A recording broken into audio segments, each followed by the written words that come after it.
Bonjour à tous, bienvenue sur ma chaîne YouTube. Comme je l'ai dit dans la précédente vidéo, je vais vous parler aujourd'hui du pistolet HK45.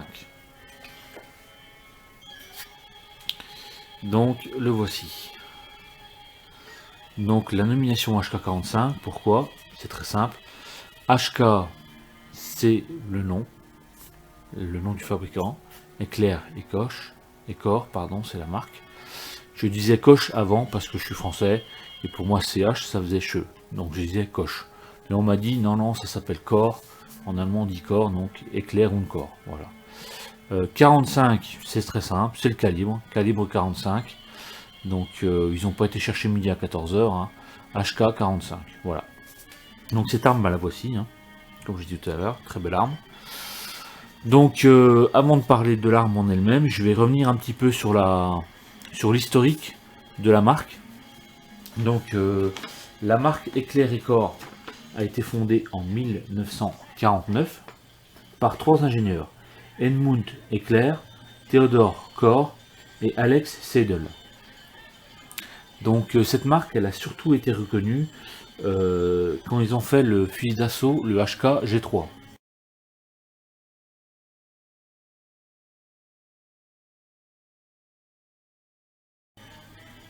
En 7,62 par secondaire.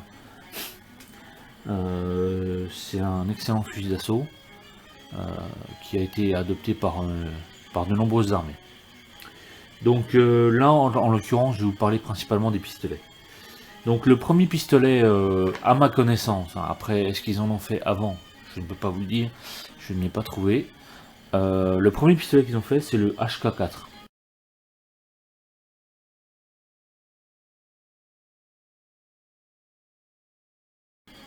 Une arme pas très connue, hein, pour les de maintenant, je sais pas si à l'époque elle était plus répandue, mais arme pas très connue. Donc elle a été faite en 4 calibres. Donc 22 long rifle, 25 ACP, 32 ACP et 380 ACP. Après, ils ont fait le pistolet HK P9.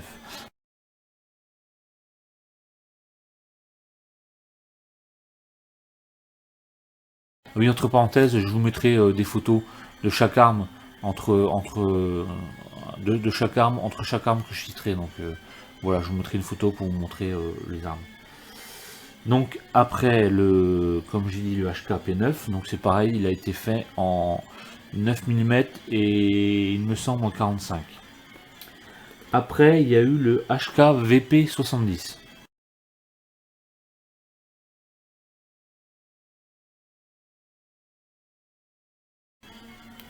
Le VP70, il avait une option, on pouvait adapter une crosse qu'on pouvait modifier pour tirer en rafale de 3, comme le Beretta 93R.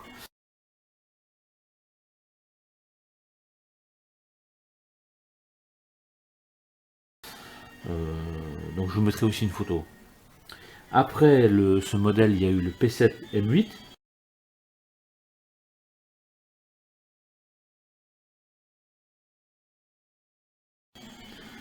Après le P7 M13.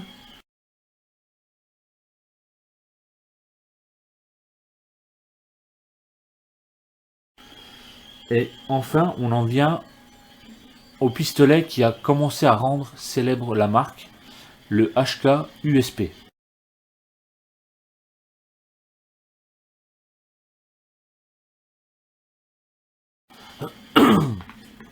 Pardon. Donc c'est pareil, le modèle USP, il y a beaucoup de versions. Il est en 3 calibres, en 9 mm, en 48 Wesson et en 45 ACP. Parmi les variantes de l'USP, il y a le modèle Elite, Match, Tactical. La police allemande l'a adapté mais sous une autre appellation, le modèle P8.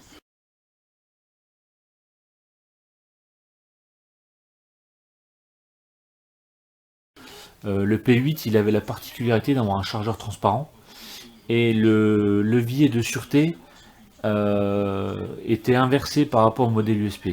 Le modèle USP, il fallait un peu comme le HK45 que je vais vous montrer là. Le modèle USP, là, vous aviez la sûreté.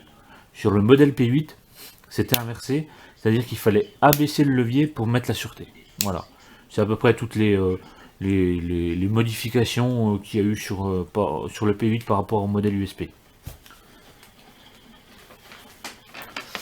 Après le modèle USP, ils ont fait une arme spéciale pour les Navy Seals.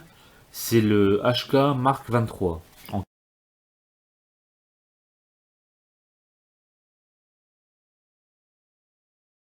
calibre 45. Donc arme vraiment spécifique pour les opérations spéciales de la marine américaine. Elle a été adoptée en concurrence des autres marques, hein, que ce soit Colt ou même je crois SIG. C'est elle qui a été adoptée. Un pistolet assez imposant. Et je vous montrerai aussi une photo. Hein.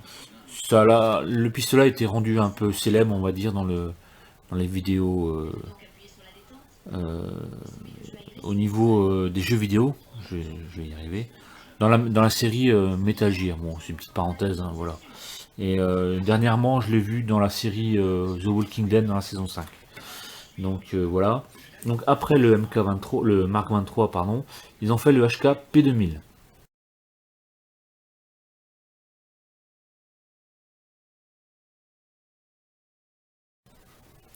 Entre parenthèses, le P2000 était en concurrence aussi avec le SIG Pro SP2022 pour l'arme qui a été adoptée par les forces de l'ordre françaises. Mais c'est pas lui qui a remporté le marché. Après le P2000, ils ont fait le HK P30.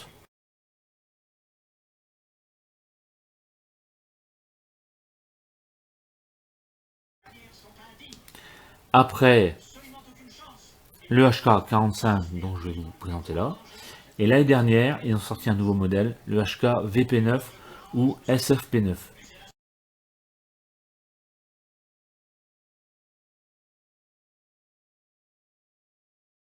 C'est le nom change, ça doit dépendre en fait si c'est aux États-Unis ou en Europe, ça doit être une version américaine et européenne. Donc voilà pour on va dire le petit historique de chez HK. HK est vraiment une marque spécialisée dans à peu près toutes les armes, on va dire les armes pour les forces de l'ordre et les militaires, que ce soit fusil d'assaut, pistolet mitrailleur, leur célèbre MP5.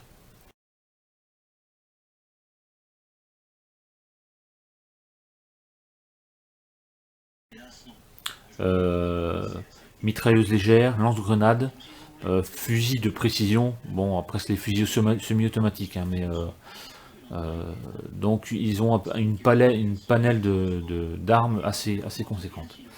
Et en l'occurrence, aujourd'hui, je vais vous parler donc du HK45. Je le redis encore une fois. Donc HK45, donc en polymère et en acier. Donc je l'ai pesé à vide avec le chargeur. Donc je vais vous dire ça tout de suite. Donc à vide il fait 885 grammes. Plein avec 10 chargeurs dans le 10 cartouches pardon, dans le chargeur et une dans la chambre, il fait 1115 grammes. Donc voilà. Alors au début je vais parler des avantages et des inconvénients que moi j'ai relevés sur cette arme. Donc le premier petit inconvénient, ça va être le chargeur. C'est pas encore un inconvénient, on va dire, très important, hein, parce qu'il est de très bonne qualité, il est en acier, enfin en métal, de la tôle emboutie, voilà, je cherchais le mot. Le petit désinconvénient que j'ai trouvé, c'est qu'il est limité à 10 cartouches. Alors que les précédents modèles, que ce soit sur le modèle USP ou sur le Mark 23, ils avaient une contenance de 12 cartouches. Là, ils ont réduit à 10. Je pense que c'est pour la législation américaine qui interdit apparemment les chargeurs à plus de 10 cartouches par arme. Donc voilà, je trouve ça un peu dommage, mais bon, c'est pas, on va dire, d'une grande importance. Donc premier petit inconvénient que j'ai noté. Deuxième inconvénient, c'est le levier de sûreté et le decooking. Le decooking, je le trouve assez dur. Alors le decooking, c'est le désarmement du marteau.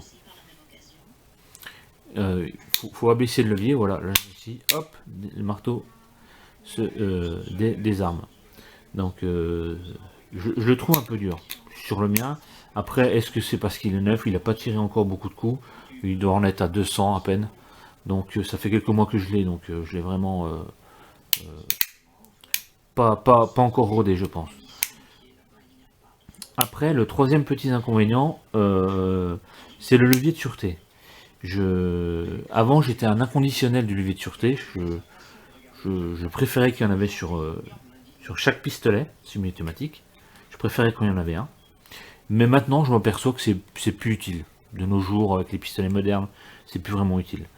Pour faire partir le coup, il faut vraiment le vouloir. Je suis pas trop adepte de ce levier de sûreté, car que ce soit à l'armée ou à la battue, enfin en simple ou en double action, ça va être plus simple à expliquer, on a l'impression qu'en force vraiment sur la queue de détente, vraiment beaucoup, on a l'impression que le système va se casser. J'aime pas trop ce système. Alors je pense pas, hein, c'est quand même solide, c'est des armes fiables. Enfin je pense, on verra après les nombreux de coups que je vais tirer. Mais je pense pas, hein, c'est moi qui pense ça, mais j'aime pas trop ce système. Contrairement au système du Beretta 92 FS, dont je vais vous montrer tout de suite.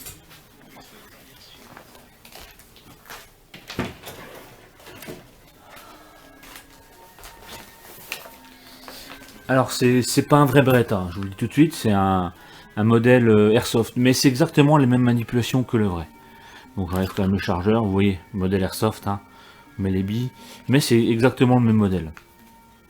Je le mets à l'armée. Quand on met le levier de sûreté, tac, c'est un decooking en même temps. Donc là, on appuie sur la queue détente, mais il se passe rien. Le marteau bouge pas, et la queue détente est toute molle. Elle est folle, elle est toute molle, elle est vraiment... ça fait rien, on sait qu'on n'est pas en double action, ni en simple action. Contrairement au HK45, là, le marteau est à l'armée, j'ai mis le levier de sûreté, et là, on part en simple action. Vous voyez? Et pareil, si j'ai en double action, là, on part en double action. On a l'impression de partir en double action, mais non, il y a la sûreté. La sûreté est mise. Donc ça fait bizarre. Si on est sur le pas de tir et qu'on oublie qu'on a mis les sûretés et qu'on force, on se dit bah, la cartouche part pas, il y a un problème. Non, parce qu'on a mis le levier de sûreté. Alors que là-bas, sur le Beretta, on va dire, on sait qu'on peut pas faire partir le coup là, parce que on sait très bien qu'on est ni en simple action ni en double action. Donc voilà pour une petite aparté par rapport au Beretta 92 FS, le levier de sûreté. Donc voilà le troisième petit inconvénient que j'apprécie pas trop. Alors maintenant, comme je le disais, le levier de sûreté c'est plus utile, je pense pas. Je préfère avoir un decooking quand c'est une arme avec un marteau apparent qu'un levier de sûreté. Bon, ils l'ont fait, c'est bien, hein, mais je préfère un decooking. Donc là, il y a les deux, c'est très bien. Quatrième petit inconvénient, alors c'est quand l'arme est chargée, c'est l'indicateur de chargement. Je vais vous montrer. Alors ça, c'est une munition de manipulation, voilà, une cartouche de manipulation. Alors voilà, l'indicateur de chargement. Je le trouve léger. Personnellement, on passe le doigt dessus, on le sent à peine, un petit peu, ça raccroche un tout petit peu. On voit à peine aussi le trait rouge. C'est pas... Non, j'aurais préféré qu'il dépasse un peu plus. Même à ce niveau-là, parce que là on peut le sentir aussi. Sur le Walther PPQ, ils l'ont fait de manière à ce qu'on sente vraiment bien qu'il y a un creux. On passe le doigt, on dit ah, il y a un creux là, c'est bizarre. Donc c'est moyennement, il est moyennement convaincant cet indicateur de chargement. Je préfère aussi celui du Sixer SP2022. celui de l'arme des forces de l'ordre, qui se trouve sur le dessus. Là, quand on passe dedans, on dit oh là, ça raccroche. Là, on sait qu'on est armé. On sait que là, il y a une cartouche dans la chambre. Donc ça, là, il n'y a pas de souci, on le sent vraiment bien. Vaut mieux que ce soit tactile que visuel, je pense. Parce que dans la nuit, on le verra pas. Et on passe le doigt, on dit ah, ça y est, on sent qu'on est chambré. Donc voilà. C'est bien de mettre un indicateur de chargement. Je pense que ça devrait être sur chaque arme, sur chaque pistolet, il devrait le mettre. Mais je le trouve pas sans sas. D'ailleurs, je vais enlever la cartouche et vous verrez comment la différence qu'il y a. Donc hop. Voilà. Vous voyez, là, il y est. C'est pas terrible. Hop, voilà. Donc voilà pour ça, pour les petits inconvénients que j'ai relevés. Alors après, on va parler des avantages. Cette arme, premièrement, je la trouve très bien finie. Je trouve vraiment que c'est une belle arme.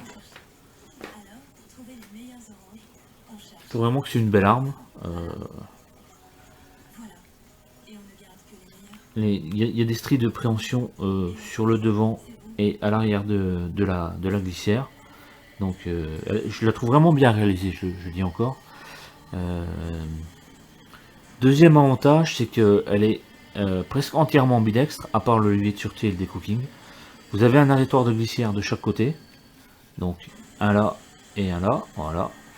Le déverrouillage du chargeur aussi, il est ambidextre, donc ça c'est pas mal. C'est vraiment bien. À part, voilà, il y a juste le levier de sûreté, de désarmement qui n'est pas ambidextre. Mais bon, c'est pas bien grave. Donc c'est vraiment bien. Beaucoup de modèles maintenant ont copié aussi. Hein. Je crois qu'il y a Taurus et Walter qui ont un déverrouillage de la glissière de chaque côté. Et j'ai même un déverrouillage de chargeur aussi, je crois. Donc voilà pour le premier avantage. Non, c'était le deuxième. Le premier, j'ai dit, c'est l'aspect, la réalisation qui est très bien. Troisième avantage, c'est qu'il est bien équilibré. J'avais un peu peur du polymère avec un calibre 45 qui est quand même assez péchu. Mais non, en fait, il est bien équilibré. Il relève pas trop au tir. Quand je tire, il relève pas trop. Donc ça, c'est plutôt pas mal. Donc c'est bien pour un calibre aussi puissant que le 45. Quatrième avantage, c'est les organes de visée qui sont fluorescents. Ils se voient pendant la nuit. Alors en fait, ils captent la lumière. Il faut mettre une lampe. Par exemple, hop, je vais vous montrer. Vous mettez une lampe comme ça, ça capte la lumière, ou au plein jour, hein, pas la peine de mettre une lampe. Et pendant la nuit, donc, je sais pas si on le voit bien là, hop, j'enlève, vous voyez, ça commence à devenir fluo. Voilà, donc c'est pas mal. Et honnêtement, dans la nuit, on voit vraiment bien. C'est impressionnant. Alors c'est pareil, l'arme est neuve, la peinture est neuve, donc peut-être qu'au fil du temps, ça va s'estomper, mais bon. Voilà, après au niveau donc j'ai dit quoi, bien équilibré, je le trouve, pardon, en cible assez précis. Alors bon, je tire à 25 mètres, à deux mains, c'est pas facile, je trouve ça fait loin, 25 mètres, c'est la distance hein, pour les tireurs sportifs normalement, mais je trouve que ça fait quand même une distance. Donc je suis pas non plus un grand tireur, hein, attention. Hein. Puis j'ai qu'une marque de cartouche, donc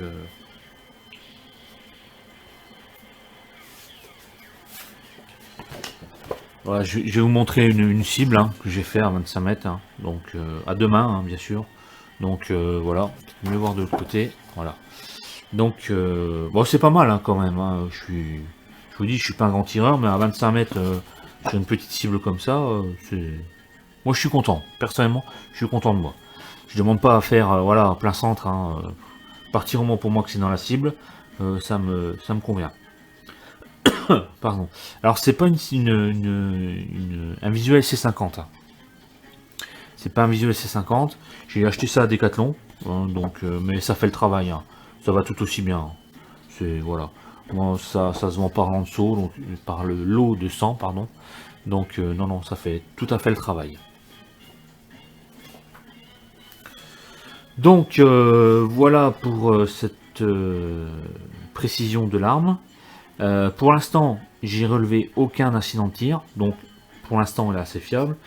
Comme j'ai dit tout à l'heure, j'ai pas tiré encore beaucoup de cartouches.